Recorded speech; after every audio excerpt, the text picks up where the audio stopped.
오늘 오전 국회에서는 김희수, 김동현, 강경화 후보자에 대한 청문회가 열리고 있습니다. 이른바 슈퍼 수요일로서 문재인 정부의 내각 구성에 주요한 관문이 될 것이란 전망이 나오고 있는데요. 네, 관련 내용 두 분의 평론가와 함께 나눠보겠습니다. 최진 세안대부총장, 안형환 단국대 석좌 교수 자리하셨습니다. 어서 오십시오. 어서 오세요. 네, 안녕하십니까. 네, 보신 대로 문재인 정부 출범 뒤 첫 번째 동시다발적인 청문회가 열리고 있습니다. 그런 만큼 오늘 양측의 충돌 결과가 어떤 향후 전국의 분수령이 될 것이다 이런 전망까지 나오고 있는데 일단 오늘 오전 청문회 어떻게 보셨는지 들어볼까요? 그러니까 방금 이제 슈퍼 수요일이라는 게 네. 슈퍼란 얘기가 정말 중요하다는 뜻 아니겠습니까? 그는 세 사람에게 아니라 대통령에게 중요하다는 겁니다. 예. 문재인 대통령이 지금 제일 강조한 부분이 이제 경제, 그다음에 이제 외교안보, 예. 사법개혁 아니겠습니까? 이 세 분야를 관장하는 실무적 책임자 사령탑에 대한 오늘 청문회를 하고 있거든요. 그렇죠. 그래서 오늘 이 청문회는 바로 이제 문재인 대통령의 어떤 인사 검증 동시에 국정 철학에 대한 전반적인 검증이 되는 거거든요. 그래서 청와대는 오늘 세 사람이 반드시 통과돼야 된다는 입장이고 또 이 청문회 과정에서 큰 문제가 없이 대과가 없이 잘 넘어가야 된다는 것이 이제 청와대 쪽 입장입니다만은 지금 오전에 제가 이제 청문회를 쭉 지켜봤습니다만은 야당 같은 경우는 정말 아주 작심하고 예. 검증의 잣대를 들이댄 것 같아요. 현미경 검증, 무슨 뭐 송곳 검증, 칼날 검증하는데 그 말이 딱 맞을 정도로 정말 한치 빈틈없이 아주 세게 강하게 그리고 정밀하게 검증을 하는 것 같습니다. 네. 우리 안 교수님은 오전 거 보실 때 네. 야당이 공격을 잘했고 여당은 방어를 잘했고 뭐 이렇게 좀 보십니까? 어떻게 좀 보고 계십니까? 근데 일단 공격을 잘했고 방어 잘했다 이 개념으로 좀 벗어나야 된다고 생각합니다. 검증을 하는 것이죠. 후보자에 대해서. 그러면은 야당에서는 또 여야가 마찬가지입니다. 이것은 네. 행정부의 수장이 행정부의 국무위원을 국회에 검증을 해달라고 보내면은 국회에서 검증하는 겁니다. 여야가 있을 수가 없는 겁니다. 그런데 이제 우리 국회의 모습은 이상하게도 야당은 공격하고 여당은 막는 거. 네. 공격할 이유도 막을 이유도 없는 겁니다. 있는 그대로 검증해서 그 사람이 대한민국의 국무위원으로서 해당 분야의 부처를 감당할 수 있을 정도의 역량과 자질이 되는가. 또 그 역량과 자질을 뒷받침할 수 있는 도덕적인 그런 자격이 되는가. 이것을 검증하는 자리죠. 그런데 이제 우리 청문회가 계속 잘못되다 보니까 정치 공방의 장을 흐르고 있는 겁니다. 그런데 어찌됐든 지금 대통령 입장에서 본다면은 현재 18명의 국무위원 가운데서 6명밖에 임명을 못했습니다. 그리고 실질적으로 국회를 통과한 사람은 이낙연 총리밖에 없습니다. 나머지는 현재 내일 모레면은 이 정부가 출범한 지 한 달이 됩니다. 3일 후면요. 한 달이 됩니다만 아직 장관이 정식으로 임명된 사람이 이낙연 국무총리 한 명뿐입니다. 국무회의를 한 번도 열 수가 없습니다. 이 상황이기 때문에 오늘 이제 본격적으로 세 사람의 청문회가 열립니다. 그래서 열리고 있습니다. 예. 그래서 청와대 입장에서 본다면 무사히 넘어가서 지명 이후에 이제 해당 부처 일을 할 수 있는 이 과정을 굉장히 기대를 하겠죠. 여기서 만약에 문제가 생긴다면 다음 인선에도 굉장히 차질이 있기 때문에 굉장히 관심을 모으고 있는 그런 상황입니다. 네, 오늘이 중요하겠네요. 자, 그럼 새 후보자의 청문회 쟁점들을 좀 살펴볼 텐데요. 네. 우선 강경화 후보자의 청문회 모두 발언 듣고 대담 이어가겠습니다. 청문회를 준비하는 과정에서 제 신상 관련 여러 의문이 제기되었고 이에 대한 답변에 있어서 미숙한 점이 많았습니다. 이 과정에서 공직자에 대한 국민들의 잣대가 얼마나 엄중한지 뼈저리게 느끼고 많은 자성을 하게 되었습니다. 과거 저와 제 가족의 사려 깊지 못한 처사로 무리를 일으킨 데 대해 매우 죄송스럽게 생각하면서 깊이 사과드립니다. 공직자로서의 판단이 매우 부족했던 부분이라고 생각하고 이 자리를 빌어서 의원님들과 그리고 국민들에게 진심으로 심심한 사과를 드립니다. 네, 어떻게 좀 보셨어요? 국민들의 잣대가 얼마나 엄중한지 뼈저리게 느꼈다고 했는데요. 예, 정말 뼈가 저린다 할 정도로 아주 아프게 받아들인 모양인데 제가 이제 강경화 청문회를 이제 유심히 살펴봤는데 마치 야3당이 역할 분담을 한 게 아니냐 할 정도로 상당히 작심하고 밀어붙이는 걸 느꼈습니다. 예. 우선 맨 먼저 보니까 청문회 시작하기 전부터 이제 의사진행 발언을 통해서 먼저 이제 국민의당에서 외교부 직원 배석한 의원들 전부 퇴장을 시키더라고요. 네. 한 20여 명 정도가 이제 전부 나갔습니다. 그 다음에 이제 바로 이어서 자유한국당에서 자료 제출 미흡하다. 그래서 오늘 오전 12시 전까지 미흡한 걸 전부 제출하라라고 해서 답변을 받았습니다. 예. 지금 거의 지금 12시가 넘었지 않습니까? 어떻게 됐는지 모르겠지만은 그 다음에 이제 마지막으로 이제 바른정당 의원이 나서서 5분 질의답변은 짧다. 그래서 7분도 연장해달라고 해서 관철시켰습니다. 그래서 야3당이 강력하게 요구했던 세 가지 요건을 거의 관철시켜서 초반부터 완전히 기산을 제압하면서 몰아붙이는 그런 이제 모습이었습니다. 예. 네. 처음부터 끝까지 이제 줄곧 강경화 지금 이 후보자 같은 거 아주 낮은 자세로 이제 갔습니다만은 보니까 그 질문을 하는 이제 자유한국당의 선봉의 선분들이 보니까 이제 서청원, 최경환, 윤상현, 이른바 이제 친박 3인방이라고 예. 하는 이제 박근혜 대통령과 아주 가까운 핵심적인 친박들이 전면에 나서서 이제 강력하게 고생을 하더라고요. 그래서 예. 공격을 하는 거 보면서 이게 혹시 정책 검증, 신상 검증, 도덕 검증도 필요하고지만 혹시 이게 정치 검증으로 자칫 흐르지 않을까 그런 그러게요. 걱정도 들고 또 외교안보 전문가를 청문회 검증하면서 보니까 정작 진짜 외교안보 전문가는 한 명도 눈에 띄지 않는 점 네. 이런 부분들이 좀 우려가 되기도 했습니다. 예. 오늘 오전 보실 때 그 검증 과정, 질문을 하고 답변을 하고 이 과정에서 불필요한 어떤 뭐 아까 말씀하신 대로 뭐 정치 공방은 없었는지 제대로 좀 검증이 이루어졌는지 어떻게 보셨는지 좀 평을 들어볼까요? 네. 저는 이 강경화 장관 후보자에 대한 검증은 일단 능력 검증이 굉장히 중요하다고 봅니다. 예. 왜냐하면은 지금 다른 장관하고 외교 장관은 차원이 틀립니다. 본인의 능력이 국제 무대에서 비교가 되기 때문입니다. 예. 사실 국내에서 일하는 장관이라면은 다른 부서의 장관이라면은 대충 묻어갈 수도 있습니다만 외교부 장관은 지금처럼 한국이 외교적으로 중요한 상황에 있는 그런 현실에서는 외교부 장관이 국제 무대에 나와서 정말 일본의 뭐 외교 장관, 중국의 외교 장관, 미국의 외교 장관, 러시아 외교 장관과 맞대마 대결할 수 있는 그런 능력이 있어야 되거든요. 그다음에 현안에 대한 깊이 있는 성찰이 있어야 되는 겁니다. 이에 대한 능력 검증이 전 우선적으로 있어야 된다고 생각하는데 사실 오늘 오전 청문회에서는 그동안 있었던 이른바 의혹제기죠. 도덕성 검증 예. 위주로 흘렀었죠. 그런데 이제 도덕성 검증은 청와대에서 애시당초 위장 전입과 이중 국정문제는 발표를 했었죠. 네. 예. 두들겨 맞을 생각하고 나머지는 이제 깨끗하다고 했었는데 그 후에만 나온 겁니다. 특히 이제 문제가 됐던 것이 위장 전입과 관련된 거짓말 논란. 그 논란은 어찌됐든 가장 이제 치명적인 그 내용이 될 수 있겠죠. 그다음에 이제 딸들의 세금 탈세를 의혹에 대해서 나중에 누락된 걸 나중에 낸 문제. 특히 이제 뭐 딸이 주류 도매업체 차려서 그렇죠. 뭐 했던 그 경영을 했던 이런 문제들에 대한 논의는 충분히 있을 수 있습니다. 이 문제에 대해서는 명확한 해답이 있어야 될 겁니다. 그러나 이제 저는 이제 그런 건 뭐 당연히 해야 되겠지만은 앞서서 과연 강 외교장관 후보자가 북핵 문제에 대해서는 어느 정도 식견을 가지고 있는지, 해결 네. 능력을 가지고 있는지, 사드 문제에서는 어떤 생각을 가지고 있는지, 또 뭐 사드 문제에서 미국과 중국 사이에서 어떻게 정말 이 어려운 외교적인 난제를 해결해 나갈 수 있을 것인지, 일본과의 위안부 문제라든지 또 일본과의 미래지향적인 한일 외교 관계를 어떻게 열어갈 수 있을 것인지, 이 문제에 대한 본인의 경험과 철학을 물어봐야 되는 겁니다. 사실 네. 그런데 이제 강경화 장관 후보자는 물론 훌륭한 분입니다. 사실 네. 우리 많은 여성들에게 롤 모델이 될 수 있는 그런 경험을 쌓았습니다. 그런데 이제 그동안 경험이 다자 외교, 즉 UN 무대에서의 인권 관련 부서에서만 주로 일해왔습니다.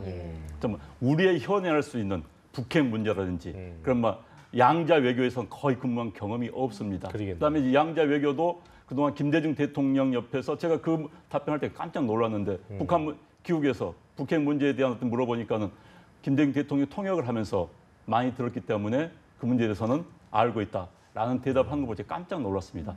물론 본인이 그 이상에 대해서 공부해서 더 뭐 지금쯤은 많이 알고 있을 생각을 합니다만은 그렇죠. 그런 경험들에 대해서 지적이 많이 있습니다. 네. 그렇기 때문에 네. 그런 능력에 대한 검증이 능력에 대한. 이루어져야 되는 겁니다. 이번 청문회에서는요. 그래요. 지금 안 그 교수님 말씀하신 대로 이 부분이 분명히 검증이 돼야겠고 실제적으로 보완이 되지 않는다면 뭐 쉽지 않은 부분일 것 같아요. 그렇죠. 이 자료 중요한 묻는다는 부분이죠. 자체가. 지금 예. 외교 안보가 요즘 글로벌 시대 문제이기도 하지만 지금 대한민국 바로 앞에 이제 발등에 놓여 있는 문제는 북핵 문제 같은 경우입니다. 예. 이런 문제에 대해서 본인이 명쾌한 어떤 해법이라든지 어떤 방안을 제시해야 되는 거죠. 그렇죠. 거기다가 이제 아까 지적을 했습니다만 이제 네. 지금 당장 3대 난제가 있지 않습니까? 한중 간에 또 사드 문제 있고 한일 간 위안 문제 있고 바로 또 한미 간에서 정상회담이 있습니다. 네. 이 문제를 총괄하고 주무부처의 장관이 외교안보 장관이거든요. 그러니까 지금 외교 무대는요 사실 전거를 능가할 정도, 전쟁터를 능가할 정도로 예. 치열한 그런 외교 현장입니다. 이 현장에서 여성이지만 남성보다 훨씬 더 강력한 리더십을 발휘해 줘야 되거든요. 그 리더십, 어떤 리더십 어떻게 하겠다는 이 청사진을 오늘 청문회 과정에서 사실 청사진 제시해야 됩니다. 그래요. 그러면 사실 지금까지 줄줄이 나왔던 여러 가지 뭐 무슨 도덕적인 문제들이 있지 않습니까? 강경화 만약에 그런 능력 부분만 제대로 보여준다면 이런 도덕적인 문제들은 상당히 해소될 수 있죠. 네. 그러나 그러나 그런 부분이 여전히 의구심을 준다면은 도덕적인 문제는 더 크게 불거질 수밖에 없습니다. 그러겠네요. 그러니까 오늘 참이 부분 저기 제대로 보이지 않는 청문회를 또, 것, 예, 예, 그렇습니다. 지켜봐야겠네요. 너무 중요한 슈퍼 수요일이죠. 본인에게도 그렇고 대통령에게도 예. 그렇습니다. 네. 자, 김희수 헌법재판소장 후보자로 좀 넘어가 보면요. 예. 검증 쟁점 중에 우선 5.18 관련 재판이 있지 않습니까? 오늘 오전 청문회에서 정식으로 사과를 하기는 했습니다. 이 부분에 대해서 아무래도 정면으로 돌파하겠다 이렇게 봐야 될까요? 일단 다른 장관 후보자들하고 헌법재판소장의 청문회는 좀 차원이 틀립니다. 예. 일단 헌법재판소장은 헌법기관입니다. 그렇기 네. 때문에 의원들의 다수결, 인준을 거쳐야 되는 겁니다. 다른 장관 후보자들은 청문회만 거친 다음에 설사 국회에서 반대 의견이 많다 하더라도 대통령이 임명하면 그냥 끝입니다. 그걸로. 그렇기 네. 때문에 좀 차원이 틀린 경우죠. 그런데 김인수 재판관 같은 경우는 사실 다른 장관 후보자들은 그 사람들이 그 해당 부서에서의 그동안 일해왔던 또 정책적인 판단 이런 것을 그 청문회 능력과 관련해서 능력 검증과 관련해서 그런 평가를 받습니다만 예. 이 법관들은 본인들의 판결로 네. 그동안 있었던 검증을 받는 판결로네. 겁니다. 예. 미국 같은 경우 대법관의 판결을 검증을 할 때 청문회에서는 그동안 본인이 내렸던 숱한 예. 또 특히 논란이 됐던 판결들을 놓고 국회에서 이야기를 한 겁니다. 네. 그런 의미에서 김인수 헌법재판소장과 관련해서 과거 본인이 군 법무관 시절에 5.18 민주화 운동과 관련해서 그 당시 버스 운전 기사에게 사형 선고를 내렸던 네. 것은 논란이 될 수밖에 없습니다. 이건 본인의 판결이기 때문에 그렇죠. 판결이라는 것은 법관의 판결은 본인의 사고 방식을 그대로 모든 법관들은 이렇게 이야기합니다. 법과 양심에 따라 판결을 한다고. 그럼 본인의 법과 양심에 따라 판결하면 본인의 가치관이 투영이 된다고 볼 수밖에 없습니다. 그렇죠. 그렇기 때문에 이 부분에서는 논란이 될 수밖에 없고 지금 그 이야기가 계속 되고 있습니다. 사실. 네. 근데 참 재밌습니다. 과거에 지금의 여당이었던 지금 민주당이 예. 과거 대법관 박모 대법관이 검사 시절에 5.18 관련해서 그 수사 내용을 가지고 문제를 삼은 적이 있었습니다. 그런데 이 현재 김인수 헌법재판소장 건에 비하면 훨씬 더 약했죠. 예. 그럼에도 불구하고 반대를 했었습니다. 대법관이 될 자격이 없다라고 했는데 지금 좀 상황이 이제 바뀌었어요. 지금 예. 여야가 지금 사안 따라 본인이 여당이 될 때와 야당이 될 때 상황이 완전히 바뀐 상황입니다. 그래서 지금 이게 어떻게 결말이 될지 참 관심을 모으고 있습니다. 네. 이제 뭐 과거하고는 이제 그런데 이제 민주 진영 어떻게 보면 진보 진영이 상당히 강력하게 문제를 제기했었고 이번 같은 경우는 5.18 문제라든지 이런 부분에 대해서 해당된 5.18 단체라든지 어떤 진보 단체에서 특별한 문제 제기가 없다, 별 문제가 없다. 자, 이렇게 얘기하는 부분 좀 약간 차이가 있는 것 같은데요. 어쨌든 김희수 헌법재판소장이 이 법률가로는 드물게 상당히 좀 진보적인 성향이 강하고 그렇죠. 또 그동안 소수 성향을 많이 냈다는 점. 이 점을 오히려 이제 높이 평가해서 문재인 대통령이 더 지명을 하게 된 것 같아요. 지금 보면 통진당 판결문에도 당시에 이제 350쪽인데 180쪽에 가까운 그 소수 의견을 냈습니다. 예. 그 정도로 이제 상당히 소수 의견에 대한 어떤 소신이 강하죠. 그리고 전교조도 마찬가지고 이것뿐만 아니라 정치적인 것뿐만 아니라 재개발 문제나 재건축 문제 있지 않습니까?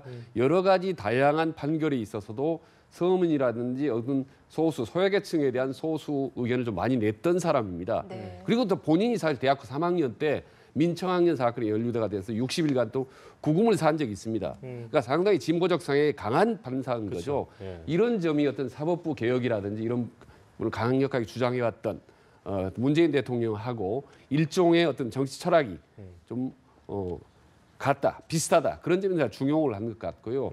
그런데 이제 앞으로 여러 가지 문제들이 이제 불거지고 있더라, 도덕적인 문제들이 불거지고 있는데 어쨌든 지금까지 이제 낮은 자세로 간 것 같습니다. 지금 내년 사실 김희수 소장이 이제 이번에 통과되면 임기가 내년 9월입니다. 그러니까 사실 얼마 안 남지 않았죠, 사실은. 그렇죠. 예. 1년 뭐 한 몇 개월 정도 하는 건데 또 불구하고 지금까지 낸 그 청문회 관련 자료가 뭐 700쪽인데 과거에 냈던 자료에 비해서 이제 2배 이상 된다고 하더라고요. 그래서 본인이 일단은 현재까지 낮은 자세로 이제 청문회에 임하고 있습니다만은 워낙 또 법조에 대해 또 어떤 핵심적인 가장 중요한 그런 소장이기 때문에 훨씬 더 도덕성이 높이 요구되지 않습니까? 예. 근데 이후 지금 보면은 이후 몇 가지 것들이 추가로 이제 나오고 있는데 이 부분에 대해서 얼마만큼 명쾌하게 또 소명을 하느냐 하는 부분이 또 다시 또 관건인 것 같습니다. 그래요. 네.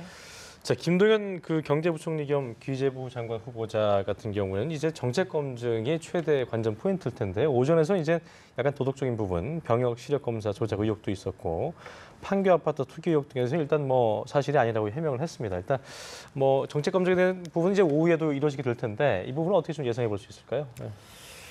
일단 김동연 후보자 같은 경우는 앞서 우리가 거론했던 두 분에 비하면은 뭐 도덕성 검증 부분이 좀 약한 것 같아요. 예, 네, 그 부분에서는 예. 뭐 야당도 공세가 좀 더 약하지 않나 하는 생각이 듭니다. 이제 대신 역시 정책 공방이 더 강하게 지금 제기가 되고 있습니다. 그런데 이게 굉장히 바람직한 현상입니다. 지금 경제 정책에 대해서 김동연 후보자가 어떤 생각을 가지고 있는가는 김 후보자가 지금 대한민국 경제 정책의 수장입니다. 네. 앞으로 이제 임명이 된다면은 그렇다면 굉장히 중요한 결과를 미치는 그렇죠. 것이죠. 예. 그런데 이제 과연 김동연 후보자는 과거 이명박 정부 하에서 기재부 2차관, 그다음에 박근혜 정부 하에서 국무조정실장, 그래서 전 정부 이른바 보수 정권 하에서 요직을 거쳤지요. 네. 또 경제 관료로서.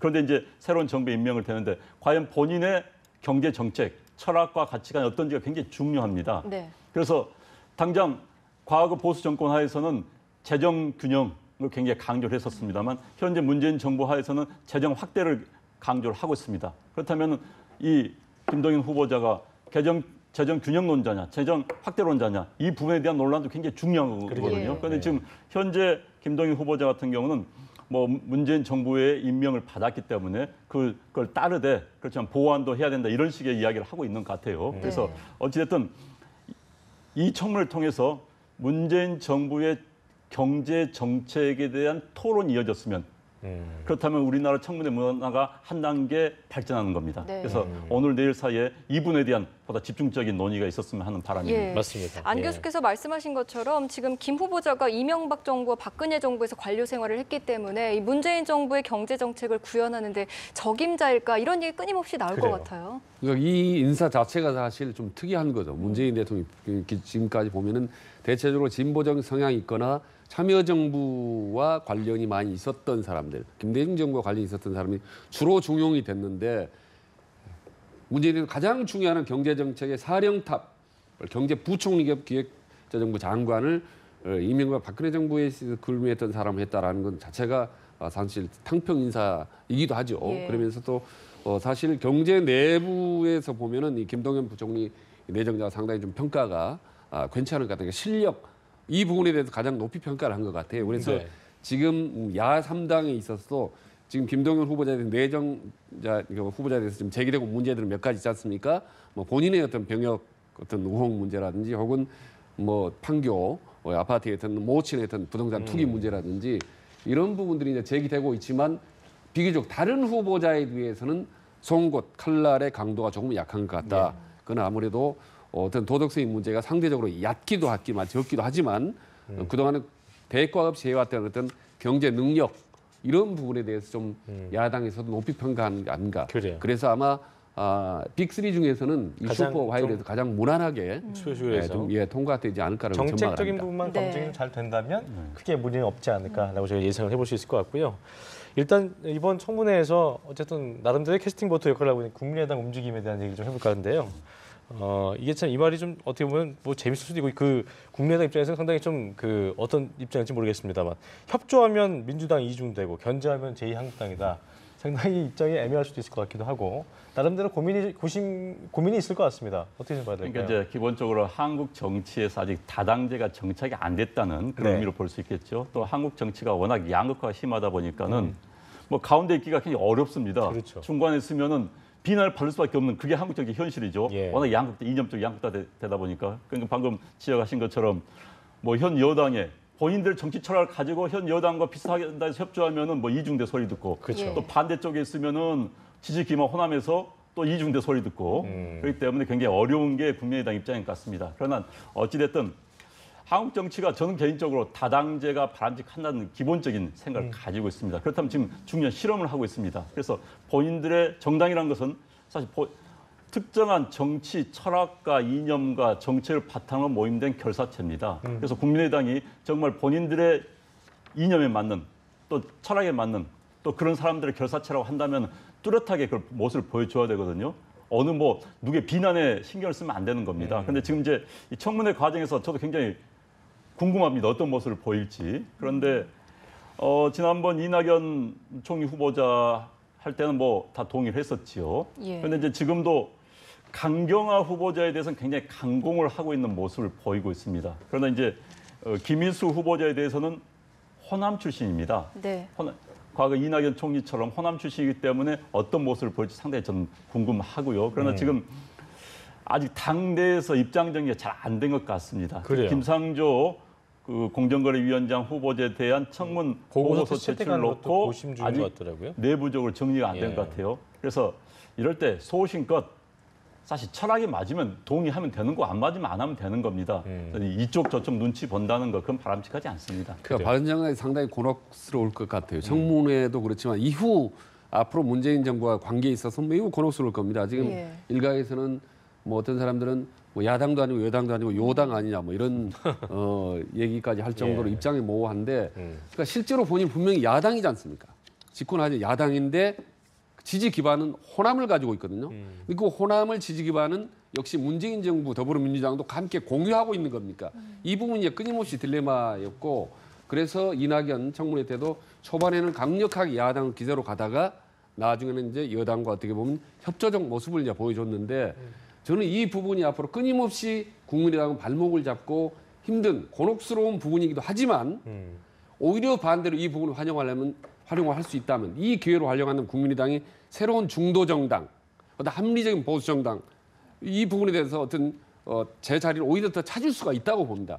그래서 국민만 보고 정말 첫째 원칙주의적으로 아까 조금 전에 안영환 의원 말씀하셨다시피 이게 옳다, 바르다라고 생각하는 정치적 판단하지 않고 그대로만 간다면 오히려 여당과 야당의 그 중간 사이에서 많은 공익점을 얻을 수 있고 국민의 어떤 힘을 받을 수 있는 중요한 캐스팅 보트 역할을 할 수 있는 정당으로 거듭날 수 있다 이렇게 봅니다. 네. 되겠네. 자, 오늘 말씀 여기까지 듣겠습니다. 지금까지 최진 세안대 부총장, 안형원 단국대 석좌 교수와 함께했습니다. 네. 두 분 고맙습니다. 고맙습니다.